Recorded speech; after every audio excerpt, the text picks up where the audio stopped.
Akhirnya Menteri Keuangan Sri Mulyani angkat suara. Kementerian Pertahanan yang dipimpin oleh Prabowo Subianto, calon presiden yang berpasangan dengan Gibran Rakabuming, nambah utang pemerintah mencapai 385 triliun rupiah.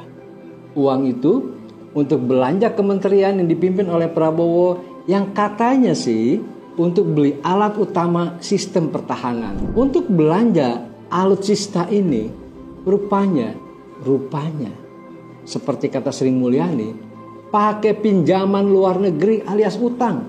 Jadi di luar anggaran belanja yang sudah dialokasikan dalam APBN, Prabowo juga rajin berutang rupanya.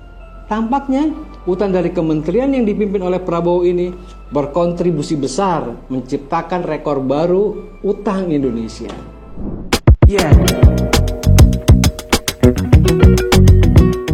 Pinjaman dari kementerian yang dipimpin oleh Prabowo ini berkontribusi besar atau lumayan lah terhadap total utang pemerintah pusat, kira-kira sekitar 5%.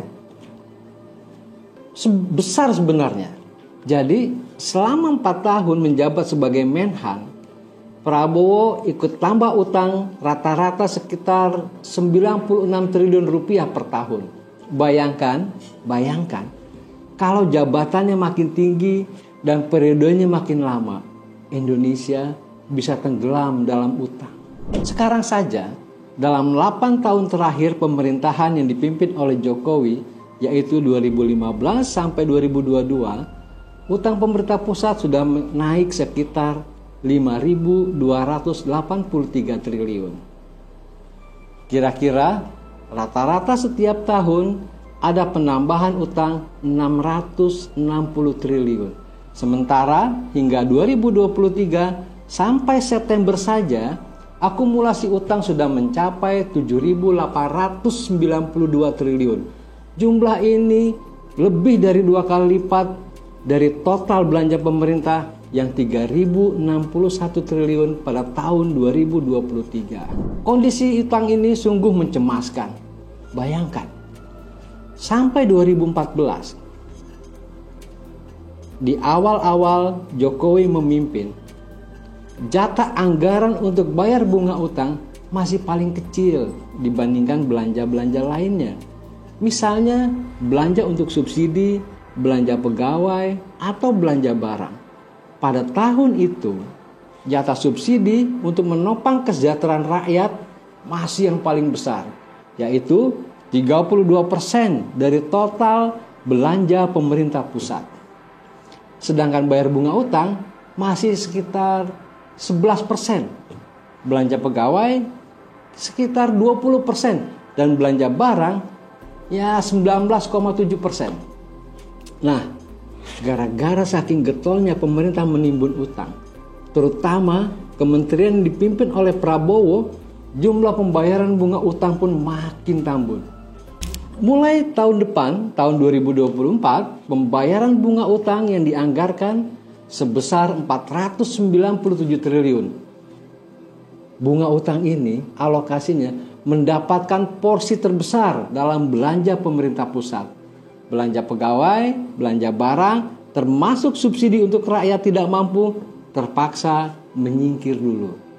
Catat, ini baru bayar bunganya saja, belum termasuk pokok utang saat jatuh tempo.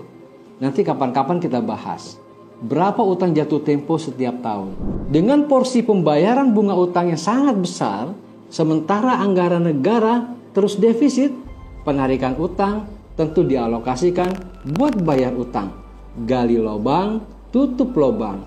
Jadi, tahun 2024 patut dicatat sebagai tahun dengan rekor baru pembayaran bunga utang. Alokasinya yang selama ini paling cilik, dengan cepat terus mengeruk kantong pemerintah sampai akhirnya mendapatkan alokasi paling besar di tahun 2024. Sejarah buruk dalam alokasi belanja pemerintah pusat. Menurut saya, besarnya alokasi pembayaran bunga utang ini sudah pasti menggerus belanja yang lebih bermanfaat seperti subsidi untuk warga tidak mampu. Siap-siap saja kalau akhirnya harga BBM bersubsidi bakal naik, tarif listrik naik, harga pupuk bersubsidi naik. Ini konsekuensinya loh. Sungguh tega menurut saya Pak Prabowo yang lagi nyapres bareng Gibran ikut berkontribusi besar dalam menambah utang. Untunglah dibongkar oleh Menteri Keuangan Sri Mulyani. Kita jadi tahu siapa biang keladi kenaikan utang. Dan apesnya, timbunan utang kementerian yang dipimpin oleh Prabowo itu justru dapat dukungan dari Jokowi, ayah Gibran. Eling lan waspada.